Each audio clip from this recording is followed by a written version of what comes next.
आप सभी का एक बार फिर स्वागत है अपने यूट्यूब चैनल पर। तो आज की वीडियो में हम चर्चा करने वाले हैं मध्य प्रदेश लोक सेवा आयोग द्वारा आई विज्ञप्ति के विषय में। तो ये विज्ञप्ति उन स्टूडेंट के लिए महत्वपूर्ण है जो असिस्टेंट प्रोफेसर बनना चाहते हैं।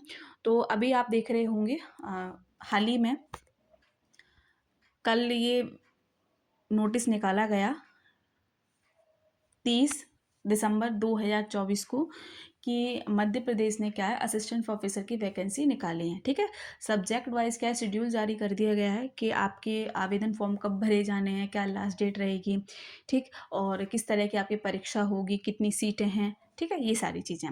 तो इसी संबंध में हम चर्चा करेंगे। तो यहाँ पर क्या लिखा है कि सहायक प्राध्यापक यानी कि असिस्टेंट प्रोफेसर इतिहास यानी कि हिस्ट्री विषय से जो पद की रिक्ति आई है या फिर कह लें विज्ञप्ति आई है उस संबंध में ये आपका वीडियो होगी। ठीक, तो देख लेते हैं। तो जैसे कि इन्होंने लिखा है कि आवेदन पत्र केवल ऑनलाइन स्वीकार किए जाएंगे। ठीक है, तो आपको ऑनलाइन आवेदन करने हैं। तो कब से करने हैं? तो आपको ऑनलाइन आवेदन करने हैं 27 फरवरी 2025 से। लास्ट डेट कब की है? 26 मार्च 2025 तक। ठीक है, यहाँ पर इन्होंने वेबसाइट दी हुई है जो इनकी ऑफिशियल वेबसाइट है। तो यहाँ पर आप आवेदन कर सकते हैं। ठीक, अगर हम बात करें को जो आपकी आयु की गणना होगी वो किस आधार पर होगी? तो जो आपकी हाई स्कूल की मार्कशीट है उस पर जो आपकी डेट ऑफ बर्थ लिखी है उसी के अकॉर्डिंग क्या है ये आपकी एज को गिनेंगे। ठीक है, या उसकी गणना करेंगे। दूसरी बात कि आपकी आयु की गणना 1 जनवरी 2025 से की जाएगी, जिसमें आपकी आयु 21 वर्ष से ऊपर होनी चाहिए और 40 वर्ष से ज़्यादा नहीं होनी चाहिए। ठीक है, ध्यान रखेंगे इस चीज़ को। ठीक, दूसरी बात आपकी जो जब एप्लीकेशन फॉर्म फिल करेंगे तो आपकी जो पेमेंट होगी वो भी क्या है आपकी ऑनलाइन ही होगी। तीसरी बात आपको ये ध्यान रखनी है कि अगर कोई मिस्टेक आपके में हो जाती है एप्लीकेशन फॉर्म में तो देखिए वो सुधारी जा सकती है। ठीक है, उन्होंने लिखा भी है कि जो त्रुटि सुधार है वो 4 मार्च 2025 से 28 मार्च 2025 तक हो जाएगा। लेकिन एक चीज़ ध्यान रखेंगे कि आपके नाम में कोई गलती नहीं होनी चाहिए। ठीक है, आपके नाम में कोई गलती नहीं होनी चाहिए। बाकी का आप जो सुधार होगा वो कर सकते हैं। आपको एक फ़ीस देनी पड़ेगी 50 रुपये की, ध्यान रखेंगे। ठीक है, तो कोशिश आप यही करेंगे कि हर चीज़ जाँच कर ही क्या है आप अपने एप्लीकेशन फॉर्म में फिल करें।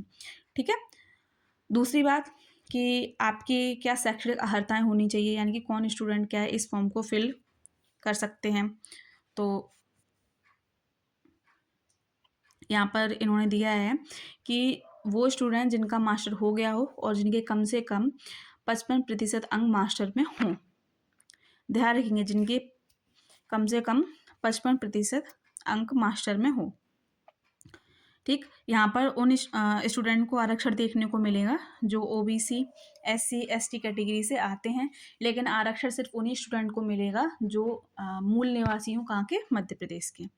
ठीक है, अब देख लीजिए अगली बात इन्होंने क्या कही है कि परीक्षा केंद्र तथा प्रवेश पत्र यानी कि आपकी जो परीक्षा है वो कब आयोजित की जाएगी। तो इन्होंने सीधे लिखा है कि इस विज्ञापन के अंतर्गत विज्ञापित पदों हेतु वस्तुनिष्ठ प्रश्नों की OMR सीट आधारित परीक्षा तिथि 1 जून 2025 को आयोजित की जाएगी।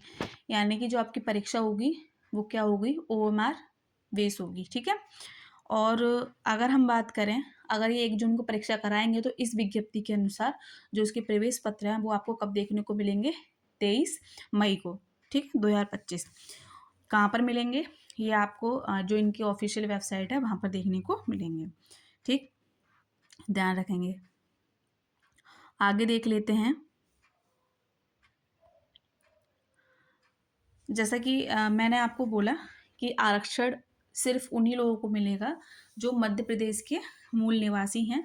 वहीं देखिए जो PH कैटेगरी के स्टूडेंट हैं तो उन्हें लाभ उन्हीं स्टूडेंट को मिलेगा। अगर वो अदर स्टेट के कोई भी स्टूडेंट PH कैटेगरी के भरना चाहते हैं तो वो जनरल कैटेगरी में ही काउंट किए जाएंगे। ठीक है, क्योंकि मूल निवासी ही को ही ये लोग क्या है आरक्षण प्रदान कर रहे हैं।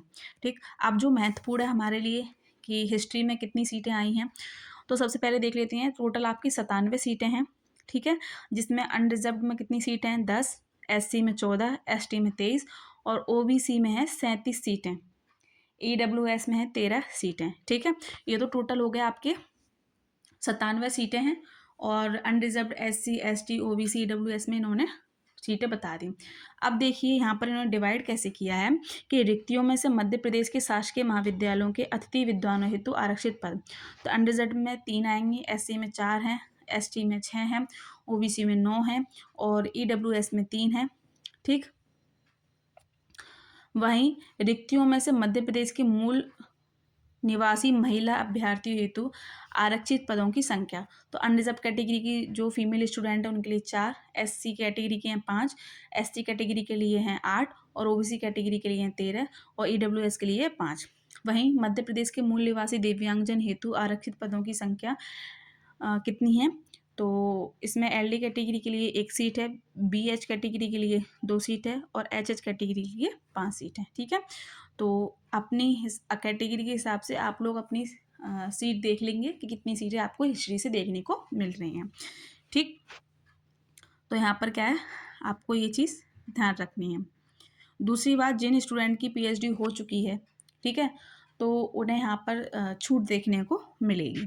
ठीक है, लेकिन पीएचडी आपकी रेगुलर होनी चाहिए, ये बात आप ध्यान रखेंगे। आयु मैंने आपको बता दी कि आपकी आयु 21 वर्ष की हो चुकी हो, ठीक है, और 40 वर्ष से ज़्यादा की ना हो। और जो आपकी एज है वो काउंट कब से की जाएगी, 1 जनवरी 2025 से। ठीक, तो यहाँ पर आपको ये सारी चीज़ें ध्यान रखनी है। आगे चलते हैं, जो महत्वपूर्ण सूचनाएं हैं।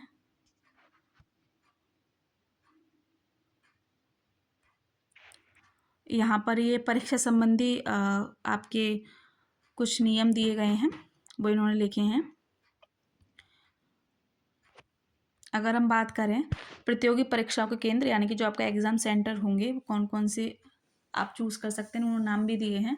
भोपाल, उज्जैन, इंदौर, शहडोल, ग्वालियर, चंबल, जबलपुर, रीवा, सागर, नर्मदापुरम। ठीक है, तो आप लोग अगर हिस्ट्री से हैं, ठीक, तो आपकी जो सीटें हैं वो कितनी हैं, कुल 97, और आपके आवेदन मांगे जा रहे हैं 27 फरवरी 2025 तक। लास्ट डेट है आपकी 26 मार्च 2025।